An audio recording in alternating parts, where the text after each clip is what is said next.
So it would be wrong if I came on the air here and said if the Suns lose tonight, they might be on the fast track to this era of Suns basketball being over. Yeah. That would be too much of an Can exaggeration. you imagine right now? You have to wonder what is going on right now, right? You have to tell the truth. If you're going to fix anything, you have to tell the truth. And the truth was in Game 1, the Minnesota Timberwolves were more physical than the Phoenix Suns, Ron Wolfley reporting.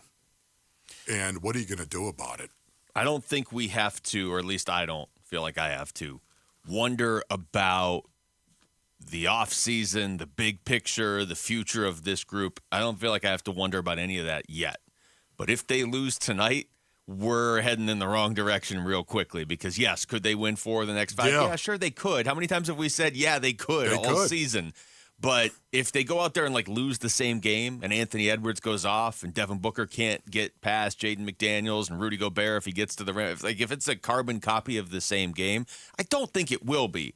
But it's on the table that if it is, then we got problems. Yeah, you have to wonder right now, who has the psychological advantage? I don't think there's any doubt the Minnesota Timberwolves have the psychological advantage. Coming into this series, who do you think most people thought had the psychological advantage? It's funny. The Phoenix Suns. When you asked that, I agree the Suns did coming into the series. I'm not sure Minnesota has it right now because I'm not sure what the Suns think. You know what I mean? Are we going to see a sense of urgency tonight? Or are we going to see hey, we better win this game or we're down 2-0? Or are we going to just be like, yeah, we'll get in game 3 if we lose game 2? Because so I don't know if there's a psychological advantage because I don't even know if the Suns, I don't know where their heads are at. Okay, well, I would just say this right now. For the Minnesota Timberwolves, I think there is a psychological advantage on their side. Yes, on their side, of course. Yeah. They're going to sit here. They're going to look at the fact that, hey, listen, we all know the regular season is not the second season. We all understand that and realize that. And you know what? Yeah, you know what? They owned us in the regular season. But I think we all just saw what happened in the second season, right? So they're going to play. You know that. They've got these guys that are talking to each other. And this is the way we need to beat the Phoenix Suns, is to be ourselves, to be more physical than they are. That's how you beat them. That's how you've always been. And oh, by the way, you might want to get in Devin Booker's face. And I'm talking about the Minnesota Timberwolves, okay? This is something that teams have done to Devin Booker in the past. Okay, Book has got this heart of competition, right? We all understand that. The smoldering Devin Booker, he wants to compete. There's no doubt about that. Yet at the same time, he can get sidetracked if you really get nasty with him.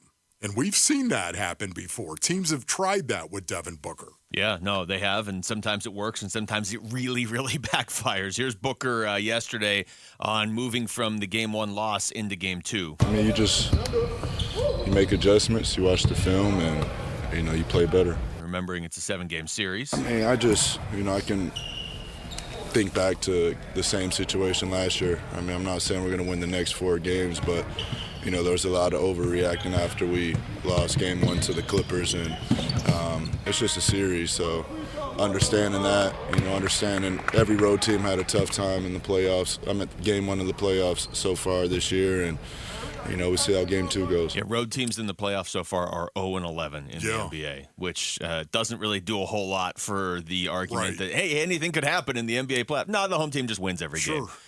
Ideally, the Suns would snap that tonight because here's another component of this we haven't even really looked at yet, Wolf. The fan base is going to be fired up on for Game 3 on Friday. But I think we would all agree, and I think most fans, Suns fans driving around right now would agree, it's not the same level of emotional engagement. It just hasn't been there yet. And if they come back to Phoenix before they even play a home game in these playoffs and they're down 2-0, I don't know. I don't know what that's going to look like. I mean, fans are going to show up. They're going to cheer, obviously. But at least if you win tonight, you start to be like, okay, this team can win playoff games. Maybe start to build some belief that the end isn't inevitable, that it's going to happen earlier than everybody wanted at the start of the year. Because that's what it feels like right now for Suns fans. It's like, I hope they win the series, but either way, we're not winning the title. That almost any Suns fan will say that to you right now. You honestly, really? Yes. You think there's a huge, wow, you know this stuff so much better than I do. It's not like a scientific process, but I bet if we took calls, they would be like, yeah, look, I love my team. I hope they can do this. I just don't see it this year. Yeah, interesting right there. I think a win would help. Just based on what Devin Booker just said, the cut you just played as well, overreacting. You know what? Telling the truth is not overreacting. It isn't. Never forget that, brothers. It's not overreacting when you tell the truth. As a matter of fact, that should always be the baseline. That should be the baseline, always. It should be the heartbeat of the team.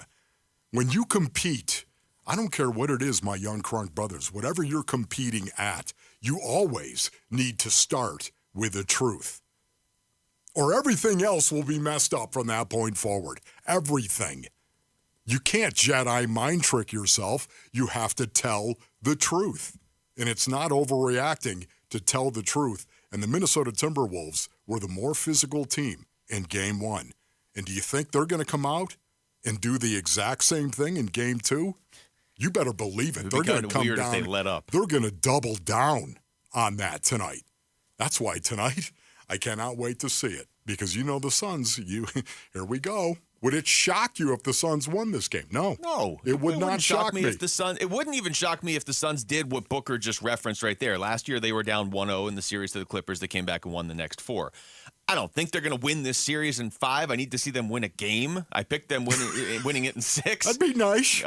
But that's not inconceivable. They figure it out tonight, and all of a sudden, Game 1 was like an anomaly, and then you're like, hey, we're 4-1 against this team this season. They've been so up and down that you tend to think it's just going to go back and forth, maybe to a Game 7 now. And unfortunately, Minnesota won the first game, so you're going to have to string a couple wins together at some point for this to work. Here's Kevin Durant yesterday. Yeah, just play harder. Just play harder with more intensity. Just play with more focus. Usually that's how I go. See, it's the thing that just drives me crazy kind of right there because KD says it with he nailed it. But he played well in Game 1. Yeah, but, he can play better, and he knows he can play better, especially on the defensive end of the floor as well. He nailed it right there. Yeah, we need to play harder. The intensity, KD speaks the truth. It's the one thing I love about him. 167 NBA playoff games. He speaks has seen the it all. truth all the time, and at the same time, I would like it. This is just me, all right? Now, remember, Basinines, I was a wedge buster.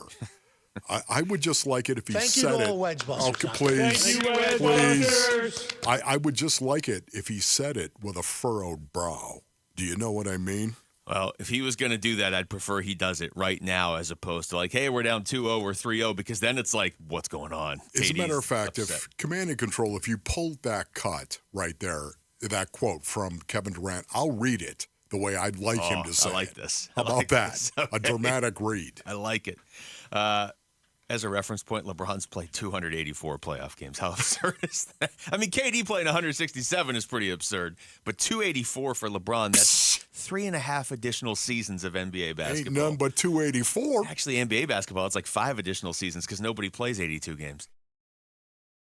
Thanks for watching Wolf and Luke. Tap to see more and click the button in the middle to subscribe to Arizona Sports.